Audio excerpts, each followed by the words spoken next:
Maintenant, je vais te présenter mon invité de maintenant, donc qui est Claire Stride. Claire est consultante en neurosciences, spécialisée en intelligence relationnelle et émotionnelle. Elle intervient à l'international pour accompagner les professionnels et les particuliers dans leur épanouissement, leur performance.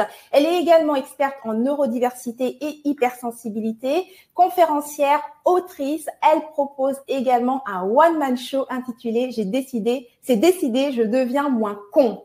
Donc aujourd'hui, Claire et moi, nous allons discuter autour du sujet comment j'ai vaincu la maladie, les traumas violents et les difficultés financières en reprogrammant mon cerveau. Claire, j'ai tellement hâte de plonger dans ce sujet parce que tu m'as l'air d'être vraiment riche d'expérience. Merci. Bah, écoute, merci pour le dynamisme et pour la présentation. Et je te dirais, humblement, c'est ma vie. Et en fait, il y a peut-être 10-20 ans, j'aurais dit, oh là là, mon Dieu, mais sortez-moi de là. Et ouais. Aujourd'hui, je me dis, waouh, c'est cool parce que je serai pas moi et que je pourrais pas partager autant avec les gens. Donc, je te laisse plonger dans le sujet que tu veux, vas-y. Oh là là là là. Allons-y avec la base. Je sais même pas où est-ce que j'ai pris cette phrase en préparant l'introduction.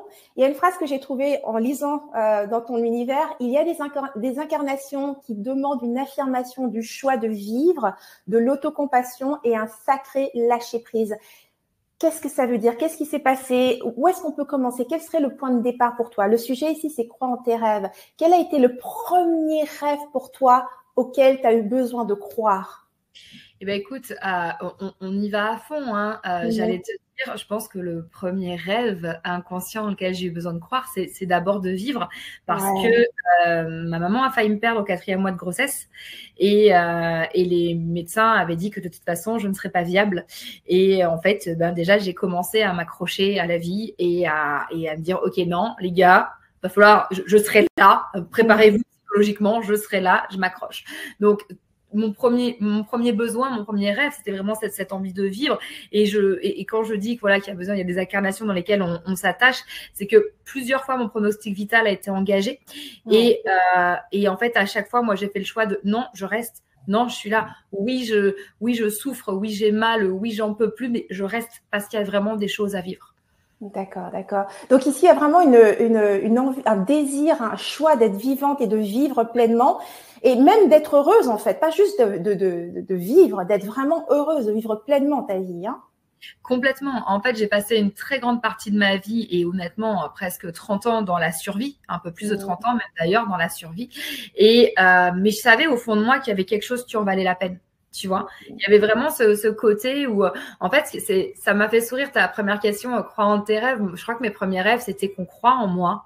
Tu vois, que quand j'avais des idées, qu'on m'arrête de me dire qu'elles étaient stupides, mes idées, ou que non, j'y avais pas droit. J'y avais pas droit parce que j'étais une fille. J'y avais pas droit parce que j'étais pas riche. J'y avais pas droit ceci, parce que cela. Et effectivement, tu vois, un des premiers trucs, c'était, mais il y avait une voix à l'intérieur de moi qui me disait, mais si, en fait, je sais que moi, un jour, je vais y arriver, je sais que je prendrai ma place et je veux pas la place de quelqu'un d'autre, je veux la mienne et que, pourquoi j'aurais pas droit, en fait, tu vois, ce renvoi à l'inégalité et à l'injustice, hypersensible, autant te dire que ça venait me chercher extrêmement profondément et j'avais vraiment ce désir de, je vais vivre, je vais réussir à être heureuse, effectivement, comme tu le dis, et à pouvoir m'écouter et à être moi. Et ça m'aura pris pas mal d'années. Et dis-moi un petit peu, parce que chacun ses défis, tu vois. Certaines personnes, quand elles ont un rêve, leurs défis sont plutôt de l'ordre de blocage et de peur et des choses qui sont intérieures. Mais toi, j'observe que si on regarde le thème, tu sais comment j'ai vaincu la maladie, les traumas. Si on commence déjà, quelle maladie as-tu eu à dépasser ou en tout cas à vaincre en fait? Ça a commencé quoi? Quel était ce défi-là? Alors, ça a commencé en fait avec de cette difficulté pendant la grossesse de ma maman. Il y a plein de choses qui sont pas développées chez moi.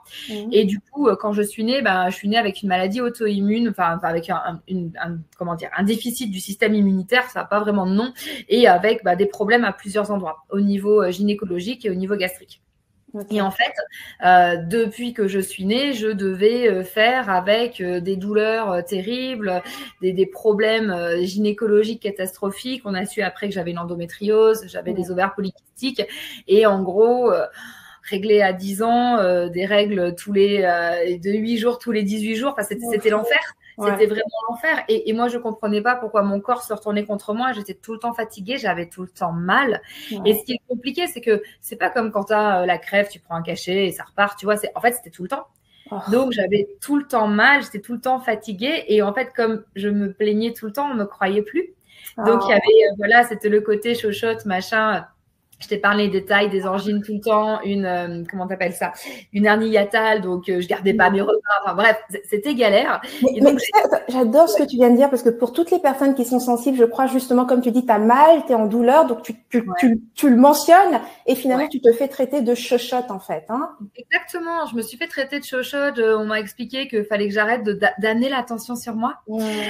Voilà. Et parenthèse, gros spoiler, quand à 17 ans, vraiment, je n'en pouvais plus et qu'un kiné a mis sur mon ventre, là où j'avais les douleurs, tu sais, des électrodes pour mesurer, m'a dit « Ah oui, tu vis quand même avec 14 fois la douleur d'un accouchement tous les jours, ça doit pas être facile. » Et c'est à devenir taré. Donc, j'ai eu, si tu veux, dans déjà l'acceptation de la maladie, reconnaître qu'elle existait, reconnaître que j'étais pas folle, que c'était pas dans ma tête pendant des années, dans votre tête, machin, etc. Vous êtes étudiante, c'est normal, vous êtes en stress, vous êtes prof, c'est normal, vous êtes en stress. Pareil, ça s'est fini avec une tumeur de 18 cm de diamètre dans le ventre qui a explosé. C'est pas dans ma tête, si tu veux. Et donc, pour moi, le défi, il a été multiple. Déjà, bon, survivre avec tous ces trucs où, en fait, j'avais tout le temps mal dans mon corps. J'avais toujours un truc qui allait pas. Et ça, c'est la particularité des gens sensibles. Il faut savoir que toutes nos cellules sont sensibles, donc on surréagit à tout. Les difficultés féminines, foutues sous Diane 35 à 16 ans pour soi-disant limiter tout ça, mais ça a été la catastrophe. Et arriver après moultes expériences à justement avoir cette grosse, ce gros drame, on va dire, dans ma vie où effectivement, quand tout a explosé, c'était pas chouette. Et à ce moment-là, on me dit ah oui, c'est grave. Ah oui, en fait, il vous reste 4 mois à vivre. Et tu vois, c'est passé de ok, pendant 32 ans, on m'a dit que c'est dans ma tête, et après on me dit ah bah non, en fait, vous êtes foutus. Et tu vois, c'est vraiment cette injustice. C'est ça, pendant longtemps, tu es dans cette douleur, t'es pas comprise, et ça dure des années, donc 32 ans de ta vie. 32 ans de ma vie. T'es dans la douleur constante et personne ne prend réellement au sérieux. Personne ne prend au sérieux. Comment ça se passe ici pour toi alors à ce moment-là? Ça se passe super mal parce qu'en prime, alors en prime, si tu veux, il y a eu plusieurs choses. Je suis née dans une famille où c'était pas facile. J'ai beaucoup vécu. J'ai été pas mal agressée dans ma vie. J'ai eu des traumatismes d'ordre sexuel. Donc il fallait que je me construise avec tout ça et que je construise mon image de femme avec tout ça. Pas facile. Je suis pas bien dans mon corps. Mon corps me fait mal. Je ressens rien. J'ai l'impression d'être complètement à côté de la plaque. Je ne vis que de la violence. Et la seule chose qui, pour moi, a l'air de fonctionner et sur quoi j'ai le contrôle, et cette phrase elle est hyper importante, c'est mon intellect. Je sais que je suis intelligente. Donc, du coup, l'école, les études, tu vois, j'essaie de survivre en me disant, tiens, je vais faire un super métier. Au début, ma première vie, je suis historienne et spécialiste dans le décryptage de parchemins anciens et tout ça. Tu vois, j'ai même fait une thèse sur les croisades. Le truc, ça sert à rien dans la vie, en vrai, clairement. Bon, c'est pas grave, c'était un peu l'échappatoire. Et en fait, j'étais en fuite permanente. Je voulais surtout pas être connectée à tout ça. Et je suis allée de relation toxique en relation toxique. Et tout, en fait, si tu veux, tout était imprégné de ce mal. Et je faisais plus la part des choses et je me lançais dans des projets histoire de surtout pas penser à moi. Et au niveau cerveau, c'était la cata. C'est-à-dire que émotionnellement, c'était atroce et il y avait que l'intellect que je valorisais. C'est ça, parce que souvent, quand on parle de douleur dans le corps, quelque part, il y a nos émotions aussi qui sont liées à ça. Donc, de rentrer, tu sais, une des choses qu'on dit toujours, c'est vas-y, connecte-toi à ton corps, mais quand ton corps est souffrant. Ça m'a pris tellement de temps à arriver, à accepter mon corps souffrant, à m'y connecter et ensuite à aligner tout ça. Et je te parle même pas de l'état du cœur, en fait, tu vois. Donc, c'était vraiment difficile parce que j'en étais arrivée à un stade où, en fait, j'étais dans une relation toute pourrie en me disant, de toute façon, ma pauvre fille, tu penses que tu auras quoi d'autre? En vrai. Tu vois. Et c'est pour ça que ça m'a vraiment pris du temps. Je comprends totalement, Claire. Je vais juste profiter pour dire un coucou aux gens qui sont dans le chat que je les ai absolument pas mentionnés. Donc, bienvenue sur le sommet. On a démarré sans toi, comme tu vois. J'avais tellement hâte de commencer la conversation. Donc, le chat est ouvert. N'hésite pas à nous dire un mot, à laisser des commentaires. On sera dans le chat à la fin pour reprendre les commentaires, répondre aux questions. Donc, vas-y, tu fais partie de la conversation.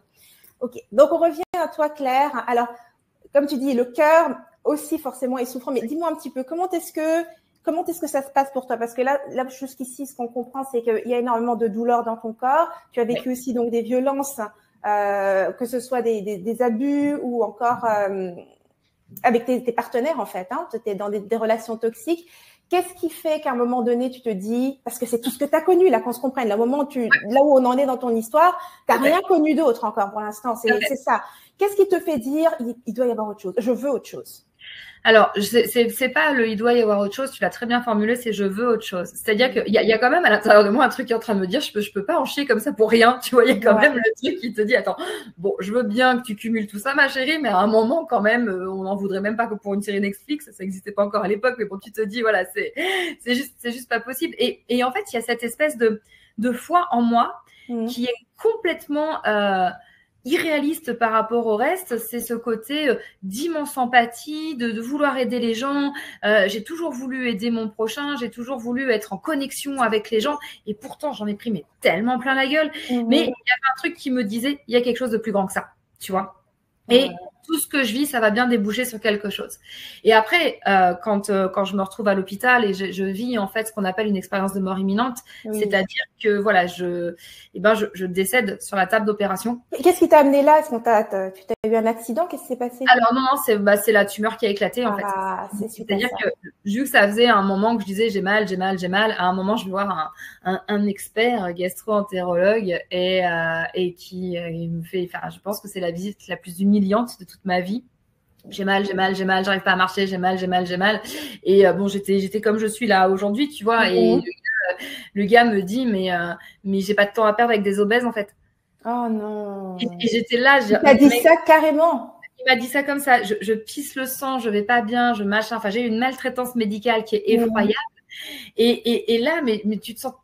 Je me suis tellement sentie comme une merde, rejetée. Enfin, tu vois, c'était horrible. Le gastro-entérologue, je te passe les détails de la visite. Et le gars, mais il me jette comme une malpropre alors que j'ai ultra mal. Et je vais me faire soigner en médecine chinoise. Là, le gars me dit, non, mais il y a un truc qui va vraiment pas bien. Vous êtes en danger, en fait. Et il me dit, par contre, je sais pas comment et je sais pas quoi faire. Mais il me dit, par contre, on va essayer de voir ce qu'il y a.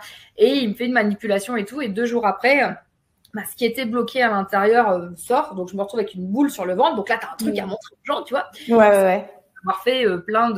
J'avais fait plein d'analyses. J'étais même j'allais démarrer un programme de PMA parce que j'étais mariée à l'époque, alors avec quelqu'un qui m'a pas maltraitée, hein, ça je précise. Je me suis maltraitée toute seule avec lui, mais lui m'a jamais maltraitée.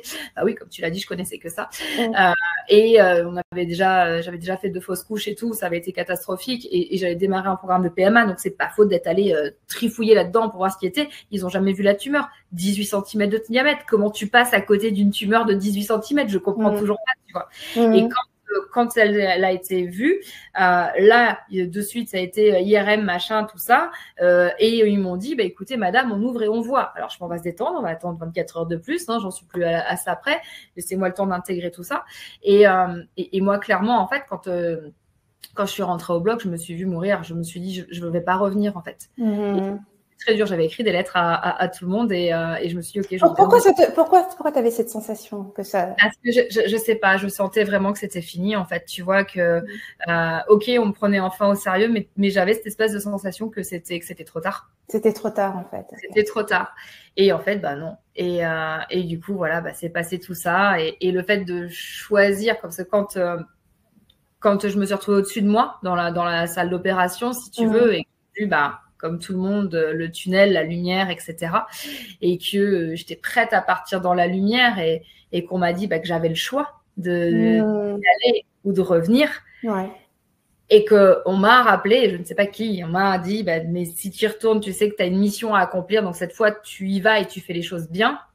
ça m'a redonné cette espèce de goût de vivre, si tu veux. Et du coup, je suis redescendue et voilà, et je suis revenue et je me suis dit, ok, ouais, j'ai un truc à accomplir. Mais maintenant, il faut que je change ma vie, en fait, parce que sinon, je pourrais jamais l'accomplir. Donc, ça a vraiment été à partir de ce moment-là, il y a eu vraiment un véritable choix de vivre. Ouais. Il y a eu un vrai choix de vivre. Quand je suis revenue, les médecins m'ont laissé 4 mois à vivre. C'était il y a 13 ans. Donc, tu vois, je suis très contente voilà, d'avoir… Bien solide encore. Fait. Et j'ai changé ma vie. Je me suis écoutée, je me suis respectée. Il a fallu que je réapprenne tout. J'avais perdu partiellement l'usage des bras et des jambes. C'était catastrophique. Il m'avait dit que je me relèverais pas. Bref. Et du coup, je me suis mis à tout reconscientiser. J'avais déjà commencé à travailler sur les neurosciences. Je faisais déjà de la méditation et pas mal de développement personnel. Mais, et ça va parler à tout le monde, je l'incarnais pas. J'étais juste dans le oui, ça va, j'ai concept. Ouais, non, mais meuf, va le vivre le concept en fait. Et je suis allée vivre le concept et c'est de là que j'ai appris à programmer mon cerveau, à me dire ok, tu veux marcher, visualise que tu marches. Tu veux avoir une vie heureuse, visualise que tu es heureuse. Et ça m'a fait faire plein de choix. J'ai divorcé, j'ai changé de ville, j'ai recommencé une toute nouvelle vie et ça l'a fait. Et quand après j'ai eu des soucis financiers parce que c'est pas drôle, faut bien le gérer tous les dossiers de sa life, et ben j'ai su rebondir, etc. Tu vois, c'est vraiment il y a vraiment ce switch avant-après. Du coup, là maintenant qu'on est dans le après, j'aimerais que tu regardes à partir de là où tu es, ton expérience d'avant, par rapport à ce que tu as vécu. Parce que là, comme après cette expérience de mort imminente, il y a un choix de je veux vivre. Est-ce que quand tu regardes avant cette expérience-là, est-ce que tu dirais que ce choix était aussi présent en toi à ce moment-là? Je pense qu'il a été présent en moi, comme je te le disais, depuis depuis c'est moins 4 mois, moins 5 mois, mais et ça s'est réaffirmé parce qu'à 10 ans j'ai eu des problèmes et qu'à chaque fois on m'avait dit en fait que je vivrais pas longtemps. Donc c'est très difficile de se projeter dans la vie quand on te dit vous dépasserez pas 30 ans, 40 ans, machin. Moi j'ai jamais appris à me projeter. Je pense que je ne l'affirmais pas et je ne l'assumais pas. Okay. C'était vraiment ce qui me maintenait en survie, tu vois, comme une espèce de filigrane comme ça. Mais je crois que j'osais pas y aller. Ouais. Honnêtement, tu vois, je m'en rends compte en te le disant, j'osais pas y aller. Et quand j'ai vécu des choses, voilà, agression sexuelle et tout ça, je me disais, bah ouais, mais en fait, peut-être que tu mérites pas mieux, tu vois. Donc il y avait pas un truc en moi qui me disait, mais défonce la gueule de ce connard et affirme-toi, tu vois. Je viens d'une famille où la place de la femme, c'est pas, je suis une famille méditerranéenne, donc comment te dire qu'on t'apprend à aller faire des gosses et à te taire, même si on m'a montré qu'on pouvait être mise en avant plutôt sur l'intellect, il y a quand même, et c'est là aussi où avoir bossé dans les neurosciences m'a énormément aidé et surtout à travailler sur ma lignée et tout ça, les gènes des femmes soumises, même si ma mère était une femme super affirmée, etc., c'est pas pour autant que ça a fait le chemin jusqu'à moi, tu vois. Il a fallu que je me réapproprie toutes ces choses-là, que j'ai dû de toute façon tout me réapproprier mon corps, réapproprier ma vision du monde, découvrir mon corps de femme aussi. Compliqué à 32 ans quand on t'enlève tout le matos qui est censé faire des bébés et qu'on te dit ok, t'es une femme, t'es pas une femme, t'es quoi, tu vois, c'est et j'ai reconstruit tout ça, j'ai réavancé avec tout ça et ça, voilà, je me suis découverte, je peux pas dire redécouverte, je me suis vraiment découverte, j'ai arrêté d'essayer d'être qui je n'étais pas. Ça, c'est super important parce que moi, pour qu'on m'aime, je pense que j'avais accepté beaucoup de choses, d'où les abus, d'où machin, etc. Parce que pas capable de m'affirmer, tellement peur d'être rejetée en fait si j'étais moi, tu vois. C'est ce que j'avais connu avant. Donc du coup, voilà, j'ai vraiment fait ce gros switch. D'ailleurs, j'ai pas gardé grand monde de mon ancienne vie. Et c'est normal, c'est complètement normal parce que je suis plus la même et que quand on avance et qu'on évolue, notre cercle aussi, il évolue et ça fait du bien. Et je change pas une ligne à tout ce que j'ai vécu. Non, totalement. C'est vraiment inspirant. Ce que j'aime dans ton histoire, c'est vraiment, on voit clairement quand on se choisit. Parce que là, quelque part, quand tu dis, après cette expérience de mort imminente, c'est le retravail, découvrir mon corps. Donc, tu n'as même pas dit redécouvrir, tu as vraiment dit découvrir mon corps, découvrir qui je suis. Ça veut dire qu'avant, tu ne te regardais pas, en fait. Clairement pas. J'étais complètement déconnectée de moi-même. sans entrer dans de gros détails intimes, mais je pouvais totalement couper de mon corps au moment des rapports sexuels parce que en fait, je donnais à l'autre ce qu'il voulait et moi j'étais en off, si tu veux, à ce moment-là. J'avais pas de libido, rien du tout à cause de mes problèmes de santé. Par contre, quand c'était apparu, c'était bien plus sympathique. Travailler là-dedans et vivre le féminin sacré, les filles, je vous le conseille. Et messieurs, le masculin sacré aussi, c'est fantastique. Mais tu vois, il y a eu toute cette appropriation de moi en me disant, OK, ça peut être fantastique, ça peut vraiment être fantastique. Où est-ce qu'elle est la douleur maintenant? Est-ce qu'elle est encore présente ou elle est… Alors, douleur dans le corps, j'en ai plus du tout. Et alors, quand tu as passé 32 ans à avoir mal partout, comment te dire que le jour où tu n'as plus mal, tu fais putain, il manque… Ah non, c'est bon, en fait, ça va bien. Au tout début, les peut-être 4-5 premières années, quand je recommençais à avoir mal quelque part, j'étais en panique. C'est oh mon Dieu, c'est fini. C'est comme Cendrillon, c'est minuit. En fait, je me transforme en citrouille. En fait, non, pas du tout. Et aujourd'hui, j'ai pas une vraie douleur. J'ai un corps qui, pareil, qui n'est pas encore tout à fait guéri. Hein. Il y a du taf, je visualise tous les jours, etc. Mais on va dire, voilà, ça reste toujours ma vieille compagne, mais on se connaît, j'avance, mon corps est plein de dynamisme et c'est vraiment chouette, il est plein de vie. Donc, après, je peux avoir des moments de moins bien comme tout le monde, mais je n'ai plus la sensation de vivre avec la douleur. C'est excellent, c'est génial ça. C'est vraiment beau. Ok, parlons maintenant des stratégies. Maintenant que tu nous as parlé de ton histoire, d'abord, commençons déjà par, parce qu'il y a quand même beaucoup de traumatismes, comme tu dis, l'humiliation d'un médecin face à toi, toutes ces choses-là. Donc, la première chose, faire la paix avec ces traumatismes. Comment ça se passe pour toi, faire la paix? Alors, faire la paix, en fait, si tu veux, ça m'a pris du temps et ça a été, mais c'est plus que nécessaire. Alors, moi, je bosse beaucoup par l'écrit. En fait, si tu veux, en L apostrophe, hein, mais tu as l'écrit aussi en 2 mots qui peuvent être là dessus. En fait, moi, j'ai décidé de faire la paix avec mon passé. Alors, je fais beaucoup de retraites spirituelles. J'ai besoin d'être dans ma bulle, j'ai besoin de toutes ces choses-là. Et en fait, j'ai pris trauma par trauma. Et je me suis dit, OK, je fais la paix avec ça. Donc, j'ai écrit, j'ai visualisé que ça faisait plus partie de ma vie. En fait, j'ai mis de la lumière et de l'amour dans tout ça. Et j'ai expliqué à mon cerveau que, en fait, je voulais plus penser à ça. Et que si à un moment ça revenait, c'était complètement OK. Ça avait, comment dire, il y avait une sorte de transmutation, de transcendance à l'intérieur de moi et que du coup, ça m'avait fait grandir en sagesse, tu vois. Tout à fait. Vraiment travailler comme ça. Ça a l'air super facile dit comme ça en 2 secondes quand je m'entends. Allez-y les gars, claquez les doigts en 2 secondes, on est bon. Oh non, crois-moi, je vois que dans les messages ici, tout le monde est vraiment incroyable ce parcours de vie. Je pense que tout le monde réalise ce parcours, en fait, à quel point les défis ont été vraiment présents. Tu sais, il y a des gens qui ont des défis physiques, donc tout le monde, on peut pointer du doigt, et puis il y a des personnes qui ont des défis qui sont plutôt intérieurs. Je dirais que toi, tu as eu les deux. Tu avais un défi, là, clairement physique à dépasser, à donner un sens. Et puis, bien sûr, ça se transmet à des défis intérieurs aussi. Alors, toi, ton expérience, c'est par rapport aux neurosciences et c'est vraiment par rapport à comment tu as reprogrammé ton cerveau. Est-ce que quand tu dis justement que tu as pris chacun des traumas un après l'autre et que tu les as, est-ce que c'est ça l'exercice pour reprogrammer? Oui, c'est ça, c'est de la pleine conscience. C'est-à-dire que déjà, c'est oui, j'ai vécu ça. Et tu commences par ça, par accepter ce que tu as vécu. Voilà, moi j'ai commencé par me dire, OK, j'accepte d'avoir vécu tout ça. Parce que si je le nie, en fait, je me nie moi. Donc, j'accepte d'avoir vécu tout ça. Et je me pardonne. Tu vois, ça, c'est l'étape d'après. Je vais me pardonner d'avoir vécu ça parce que, et là où ça m'a fait du mal, mais c'était un mal nécessaire, c'est que bien sûr que j'ai une part de responsabilité dans le fait d'avoir été maltraitée parce que je l'ai laissé faire. Donc, tu vois, c'est je pardonne et je me pardonne.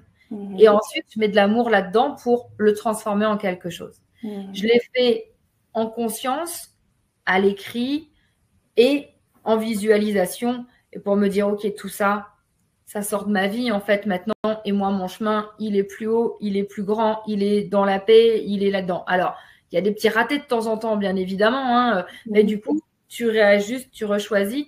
Et moi, c'est vraiment toute cette notion de pleine conscience qui me permet et qui m'a permis d'avancer, de guérir. Et c'est ce que j'apprends aux gens aussi aujourd'hui, tu vois.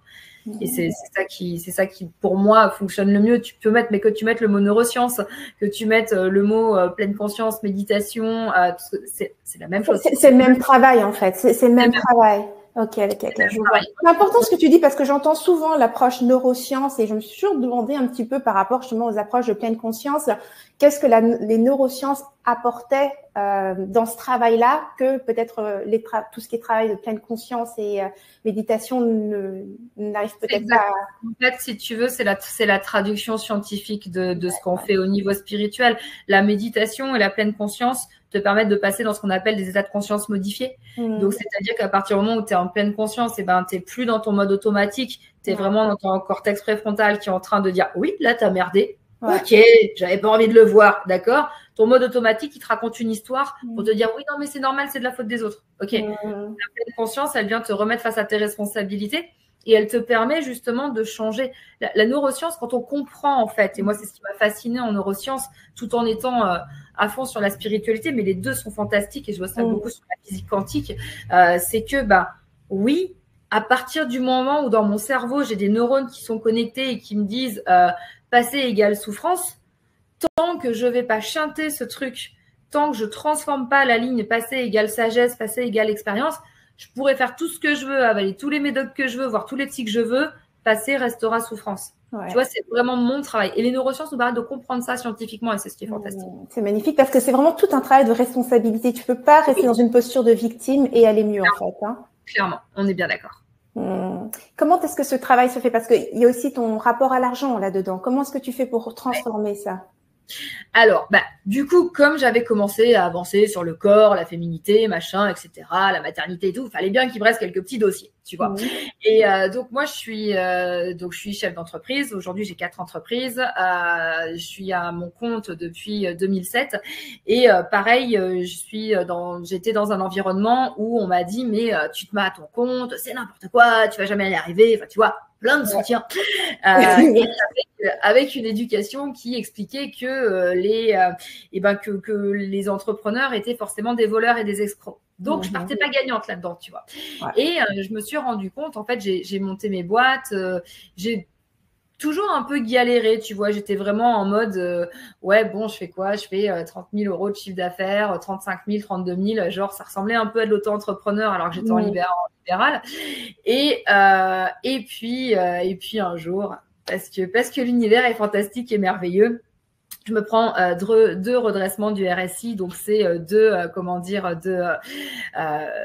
fois l'État qui vient me chercher de l'argent que j'ai payé, que je lui devais pas. Mais c'était le moment, et c'était janvier 2020, donc tu vois, c'est assez récent, où là, en gros, j'avais 25 000 euros d'impayé client et l'État vient m'appeler plus de 30 000 balles et j'avais 4,50 € sur le compte.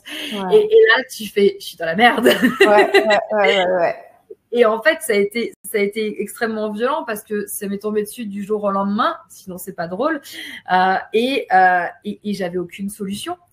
Et j'avais rien, et j'avais personne sur qui je pouvais compter. Puis de toute façon, à ce moment-là, le cerveau n'est pas du tout capable de réfléchir et de rationaliser.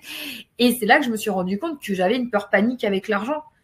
Et alors j'avais entendu des gens justement faire des témoignages comme je suis en train de faire, oui, j'ai tout perdu, je suis repartie de zéro, machin et tout. Non mais comment t'as fait en fait? Je suis là, je vais plus pouvoir payer le loyer, ma voiture arrive en fin de leasing, je sais pas si je vais pouvoir avoir une voiture. Tu vois, c'était tout en même temps. Et du coup, là, je me suis rendu compte que j'avais un souci avec l'argent, que ma relation à l'argent était pas saine.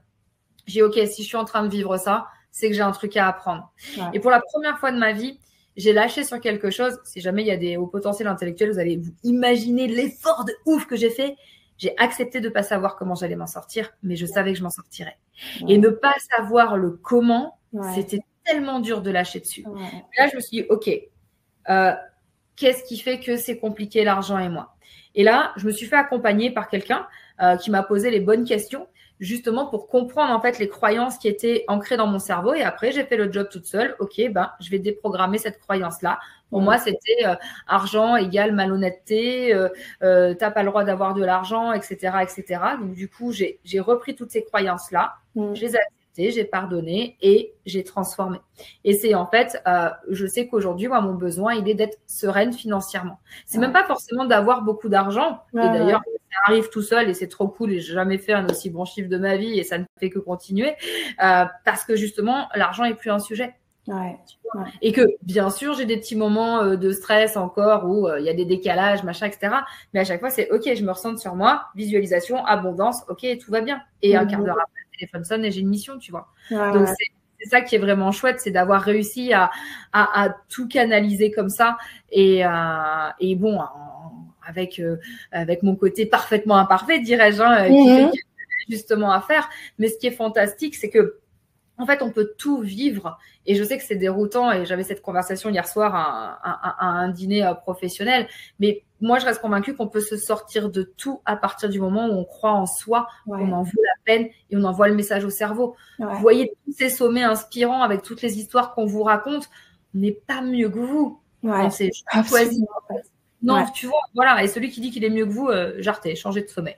Mais voilà, c'est humblement, je vais continuer à faire des conneries, clairement, mais je vais continuer à monter des projets. Et aujourd'hui, je vois zéro limite. Je monte un fonds de dotation pour aider les femmes. Je bosse dans plein de pays du monde.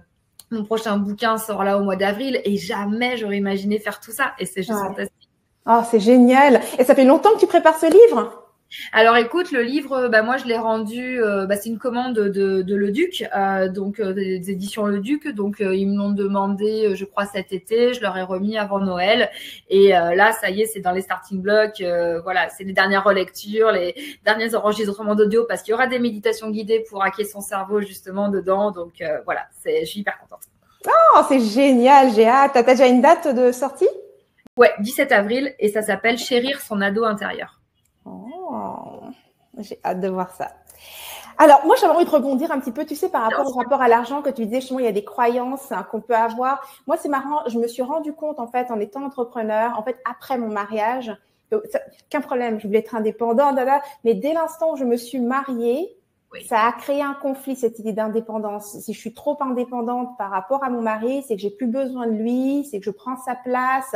Et ce truc-là, ça m'a pris du temps avant de me rendre compte qu'en fait, j'avais commencé à tout arrêter, à tout réduire parce que justement, il y avait cette croyance en moi, là, si je deviens trop indépendante, je prends la place de mon mari quelque part. J'ai plus besoin de lui, tu vois. Donc, j'adore ce truc par rapport au fait de reprogrammer son cerveau. Et donc, aujourd'hui, si on parle de tes rêves, parle-moi un petit peu de tes rêves aujourd'hui.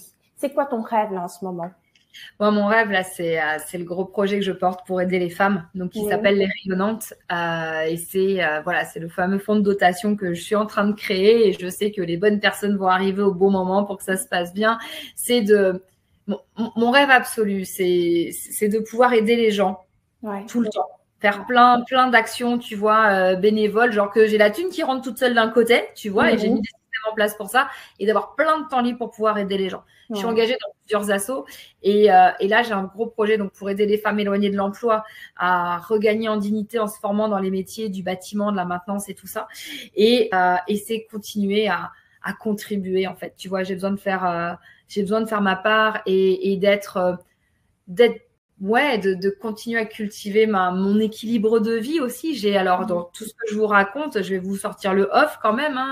Le off, ça veut dire que j'ai besoin de temps pour moi pour réaligner mon corps, mon esprit et tout. Donc, ça me prend entre 2 et 3 heures chaque matin, tu vois, pour pouvoir vraiment continuer à vivre et à défier les lois de la nature. Mon rêve, mon rêve absolu, c'est que chacun trouve ça en lui et puisse avancer. Et mon rêve à moi, il est de pouvoir contribuer à tout ça et le plus sereinement possible et avec le plus de fluidité possible.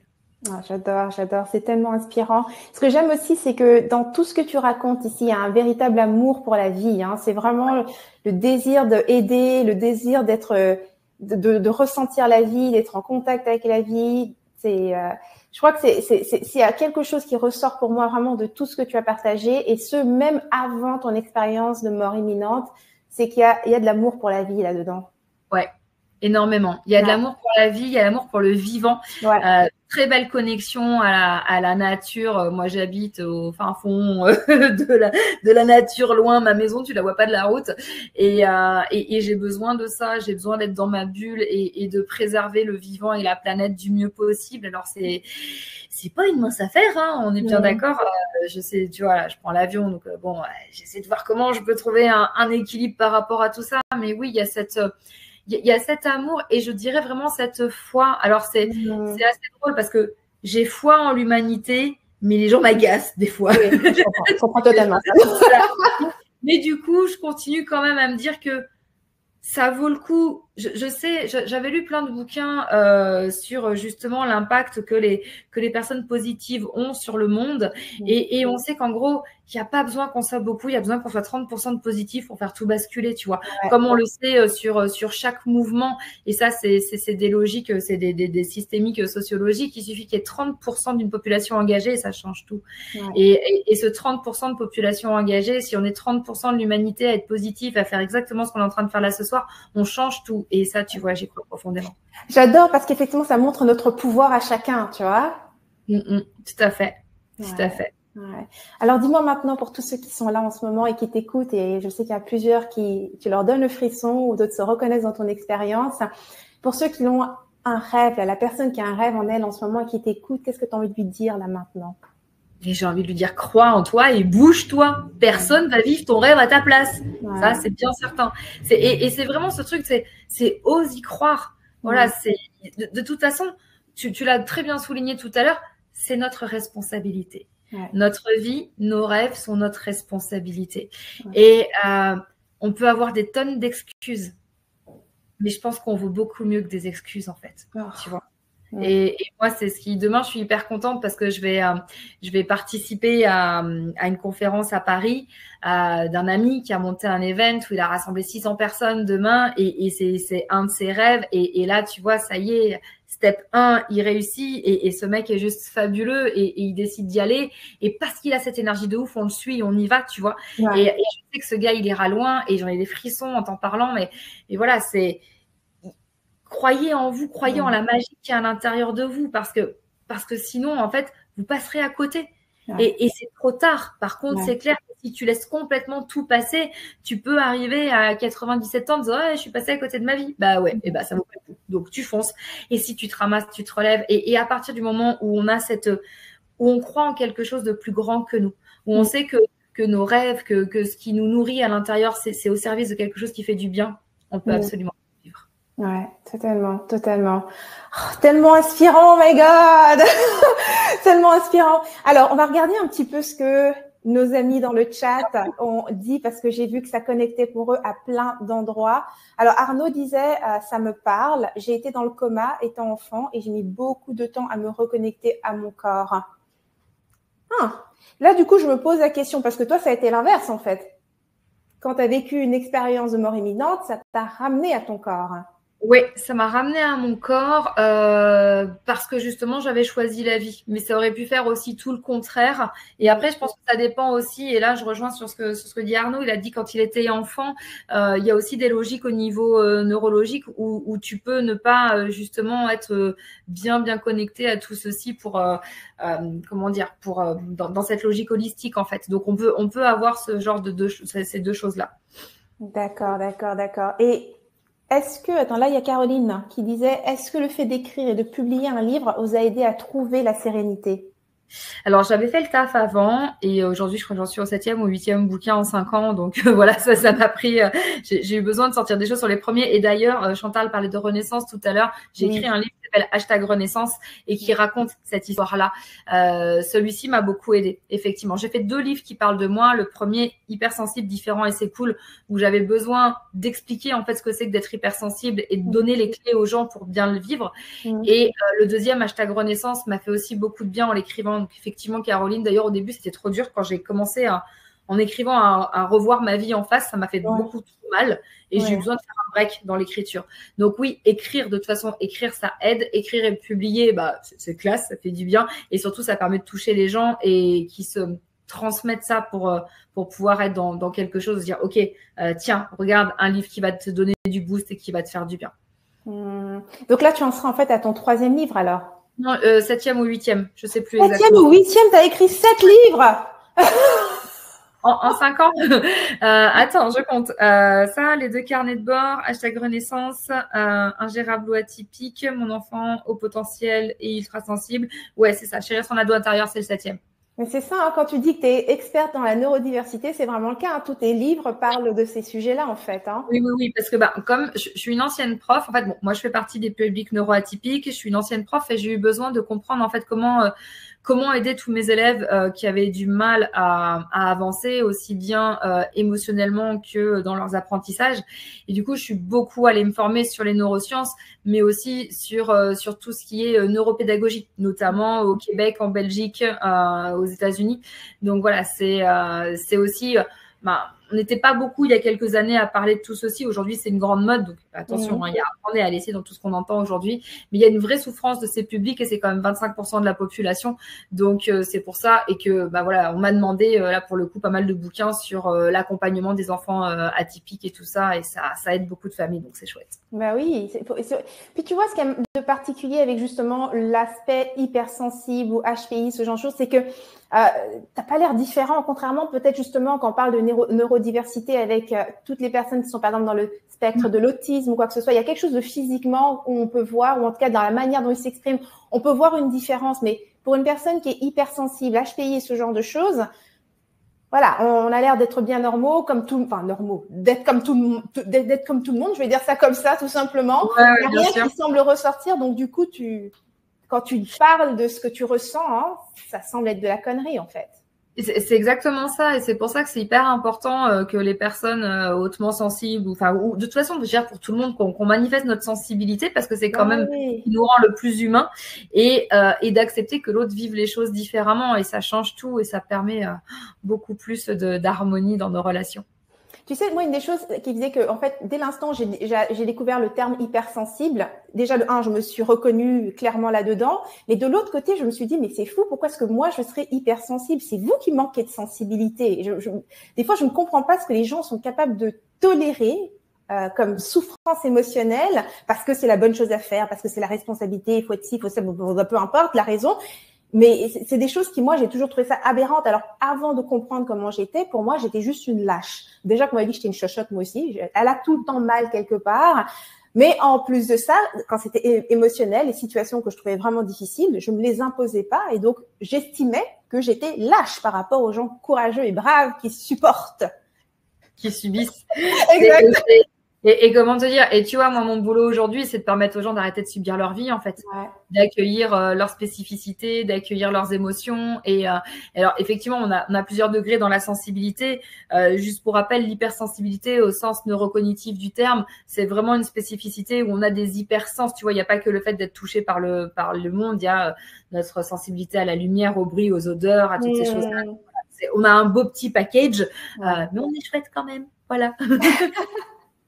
Une dernière question d'Arnaud que je trouvais intéressante par rapport à l'argent, en fait. Il disait, je crois que j'ai peur de, 1, l'argent me change, et 2, de recevoir trop par rapport à la valeur de mon service. Qu'est-ce que tu as envie de lui dire par rapport à ces deux? Alors, merci déjà de poser la question, puis ça rebondit aussi avec ce que tu disais, toi, tout à l'heure, sur ta propre situation. L'argent, en fait, c'est un moyen. Et en fait, l'argent ne te changera pas si tu sais qui tu es. Et ça, c'est vraiment la base fondamentale. Que tu es 0 ou que tu es 1 milliard, l'argent ne te changera pas si tu sais qui tu es. Et alors, recevoir trop par rapport à ta valeur, j'ai envie de te dire, cher ami, ta valeur, elle est illimitée, en fait. Et il y a ce besoin, et c'est drôle, et merci c'est drôle, le terme est mal choisi, ça veut dire, c'est intéressant de mettre ça en avant, parce que quand on est indépendant, quand on se met à son compte, mettre un chiffre en face de notre travail qui repose sur notre connaissance ou notre temps, c'est extrêmement difficile à mesurer. Et moi, je sais que j'ai bien gravi les trucs. Et avant, j'étais à des tarifs très bas. Et aujourd'hui, je suis plutôt dans une fourchette très haute. Et c'est complètement OK pour moi, parce que je suis en mode Robin des Bois. C'est-à-dire, voilà, je fais payer plein d'entreprises, plein de gens et tout. Et comme ça, j'accompagne pas mal de personnes gratuitement. Et les gens, quand ils voient les tarifs sur mon site internet, me disent, oh là là, c'est scandaleux, machin, etc. Je fais, pas de problème. On ne bossera pas ensemble et je peux vous indiquer un tel ou un tel et ça ira très bien. Et c'est ça qui est chouette. Je sais qu'à un rendez-vous, moi, je change la vie des gens et c'est fantastique. Et donc, voilà, il y a la valeur de ton travail, elle est celle que tu mets sur le propre regard que tu as sur ta connaissance et ta reconnaissance de toi-même. Et le prix, à partir du moment où tu es aligné, il est juste, en fait. Tu sais, quelque chose avec Claire, avec l'argent et toutes ces histoires en tant qu'entre... Je trouve qu'on prend... En fait, pour moi, c'est ça qui m'a frappé à un moment donné, c'est que on prend tout ça beaucoup trop au sérieux sans s'en rendre compte. On a fait de l'argent un peu comme un dieu ou quelque chose qui est censé avoir une véritable importance. Et c'est un truc qui m'a frappé à un moment donné. Je me suis même amusée à un moment donné. Dès l'instant où je me suis un peu détachée de ça, j'ai commencé à m'amuser à changer les prix. Pas du tout parce que je pensais que ça valait plus ou quoi que ce soit. Juste voir réellement si je change les prix et que je le présente avec confiance, est-ce que ça se vend? Ça se vend et ça continue. Et donc à la fin, c'est pas tellement ta valeur, la valeur de ton service. En fait, la vie, tu sais qu'on dit toujours demande et tu recevras. Exactement. Demande. Il y a des gens pour qui c'est OK de payer ce montant-là et puis pour d'autres pas. Et ça, tu n'as pas de contrôle là-dessus. Tu vois ce que je veux dire? Ce que les gens valorisent ou pas, c'est à eux. Et en tout cas, dans ma réalité, quand on évolue là-dessus, moi, l'idée, c'est on attire d'autres personnes. Mais j'ai aussi une pensée pour que les personnes qui se reconnaissent pas en moi puissent trouver la bonne personne pour elles, tu vois. Et ça, c'est hyper important. Je rejoins tout à fait Chantal qui dit que l'argent est une énergie. Et il y a un autre truc aussi qui est très important, c'est que culturellement, on a un rapport pourri à l'argent en Occident. Tu vois, et ça, ça vient du poids de la religion. Il faut savoir, tu regardes les peuples protestants et les peuples catholiques, ils n'ont pas du tout le même rapport à l'argent. Dans le catholicisme, l'argent, c'est le fruit, enfin, l'argent est très mal connoté. Alors que chez les protestants, tu as le droit de recevoir de l'argent pour le fruit de ton travail. Tout à fait. Ils sont les pasteurs, là. Voilà, tu vois. Mais oui, mais rien que ça, et là, je reprends ma casquette neuroscientifique, c'est engrammé depuis tellement longtemps dans notre cerveau que d'un côté, tu as toute une population qui ose aller faire de la thune et qui a pas de tabou avec ça et qui va dire moi je gagne 4 millions par an, machin, etc. Très bien. Et de l'autre côté, tu as ceux qui disent oui, non, j'ai de l'argent, machin, je vais pas te le dire. Enfin, voilà, parce que c'est aussi profondément ancré en nous. Et plus on avance en dédramatisant, en dédiabolisant, en arrêtant de se prendre la tronche avec l'argent. L'argent, il y en a.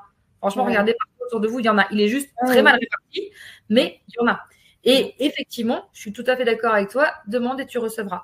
Donc là, c'est aussi de notre responsabilité de se dire, OK, tout est fluide dans ma vie et tout vient à moi. Et ça fonctionne. Tout à fait, tout à fait.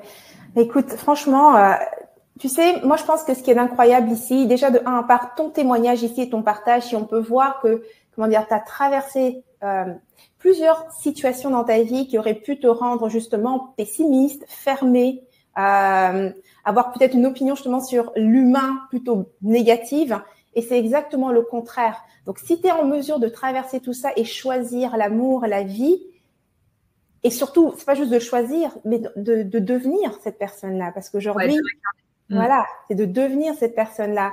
Je pense que dans le message crois en tes rêves, c'est vraiment ça en fait. C'est dès l'instant où tu crois en toi et que tu fais quelques actions juste dans ton sens, t'as pas besoin de savoir comment est-ce que les choses vont se connecter plus tard ou même comment tu deviens cette personne en fait. C'est exactement ça. Et ce qu'on apprend là plus sur le plan spirituel, c'est que le comment, en fait, t'as pas la main dessus. Et toi, tu fixes des objectifs. Tu te fixes un objectif, tu te visualises sur quelque chose et le comment, on te dit toujours que c'est l'univers qui va dealer pour te l'apporter. Jamais comme t'imagines, jamais au moment où tu penses. Mais c'est vraiment ça qui se passe. Et c'est aussi, je pense, cette faculté à déjà s'émerveiller des choses dans la vie, à être dans la reconnaissance. Dans la reconnaissance de ce qu'on vit, c'est extrêmement important, cette gratitude. Tu vois, je t'écoutais dire oui, j'aurais pu machin, j'aurais pu aussi me foutre en l'air, clairement, en fait. Tout à fait. À la vingtaine, je suis tombée en dépression et c'était soit j'en finissais, soit je suis allée faire ma première retraite en silence et ça m'a aussi apporté beaucoup de choses et je suis revenue beaucoup plus forte et plus connectée à moi et oui, mais j'aurais pu aller très mal et finir avec tout ça, mais en fait non, il y avait ce besoin de vie parce que je le ressentais. Et ce qui est vraiment important, c'est ça, c'est ce regard bienveillant que vous allez porter sur vous-même et de dire, OK, on a tous vécu des merdes, on a tous vécu des trucs atroces. Moi, j'ai des personnes, des fois, ils me racontent des trucs, mais c'est tellement douloureux. Ouais, mais t'es là et t'es en train de me parler. Donc, si t'es là et que tu m'en parles, c'est que déjà t'as gagné, tu vois. Et donc, voilà, vos rêves sont les plus belles choses qui existent et surtout nourrissez-les et vivez-les. Ouais. Et on a la possibilité de constamment reprogrammer notre cerveau parce que la majorité des choses, c'est juste une question de perception dans notre tête, en fait. Exactement. Et c'est en fonction voilà, c'est vraiment tout ce qu'on met dans notre tête. Notre cerveau pense en images et en émotions.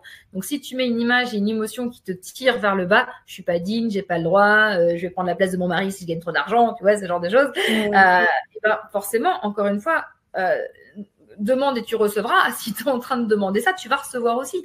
Donc, du coup, si je mets dans ma tête que tout est fluide, je réussis, je mérite ce que j'ai. On pourrait en faire des heures et des heures de conférences sur le fait qu'on mérite, surtout avec notre éducation occidentale, et se dire, OK, ben non, en fait, je vis ça différemment. Donc, mettez des belles choses à l'intérieur de votre cerveau qui vous valorisent, qui font de vous quelqu'un d'exceptionnel, la personne que vous êtes et que vous n'avez peut-être pas encore rencontrée, et vous allez voir que ça va tout changer. Est-ce que tu dirais que, enfin, ce que tu viens de dire là, est-ce que ça se compare à des affirmations positives à se répéter ou? Bien sûr, c'est le début. J'allais dire c'est le début, mais alors c'est pareil. On répète pas le truc comme ça.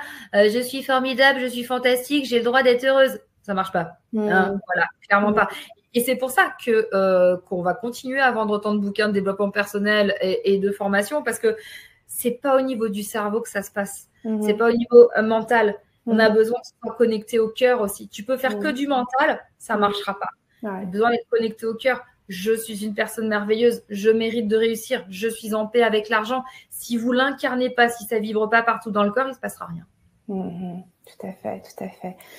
Waouh, merci beaucoup Claire pour ce partage. Franchement, je suis tellement inspirée. Puis ce que j'adore, c'est de comprendre à quel point, finalement, quand on parle de reprogrammer son cerveau, finalement, quand on parle de reprogrammer son cerveau et des neurosciences, c'est vraiment en fait accessible. C'est ça que je voulais dire. C'est accessible à chacun. Faut pas avoir fait des études scientifiques et avoir des connaissances énormes là-dedans pour être en mesure d'utiliser certaines de ces stratégies soi-même pour être en mesure de retrouver soit la paix intérieure, l'amour de soi, croire en soi. C'est ça. Et avoir un super job et avoir la relation amoureuse qui nous correspond et vivre où on a envie. Voilà, tout est possible. Et je te remercie de souligner le côté accessible parce que, en fait, on sait très bien mettre des pensées négatives dans notre cerveau. Qu'est-ce qui fait qu'on n'arrive pas à mettre des pensées positives? Parce qu'on est bloqué et on se dit qu'on le mérite pas. Donc ça, tu le hacks. Et en fait, tu arrives à tout changer. J'adore ce que tu viens de dire. J'adore. Tu sais, des petites choses, des fois, genre, on arrive à mettre, c'est vrai, elles arrivent pas. On met ces pensées négatives dans notre cerveau. Et puis, on s'arrête pas, hein. Comment te dire? La machine, elle peut y aller, mais puissance 1000. Quand tu essaies de te mettre en puissance 1000 positive, tu vois que ça bug. Donc, plus vous essayez, plus vous apprenez à votre cerveau à faire ça, et plus ça change la vie.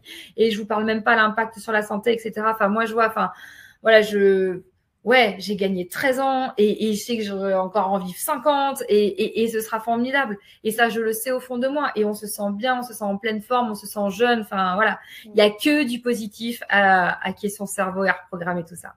Et ce pouvoir, tout le monde l'a. C'est entre tes mains. À n'importe quel moment, tu peux prendre ces décisions et faire ces changements. Tout à fait. Oh, j'adore. Merci beaucoup, merci beaucoup, merci beaucoup pour ce partage. Merci pour cette conférence, Claire. J'étais tellement heureuse que tu aies accepté mon invitation. Et merci à tous ceux qui sont là aujourd'hui avec nous encore une fois pour cette conférence. Merci de la participation. C'est toujours une joie d'échanger avec tout le monde ici. Est-ce que tu as un dernier mot, quelque chose pour terminer que tu aimerais dire, Claire?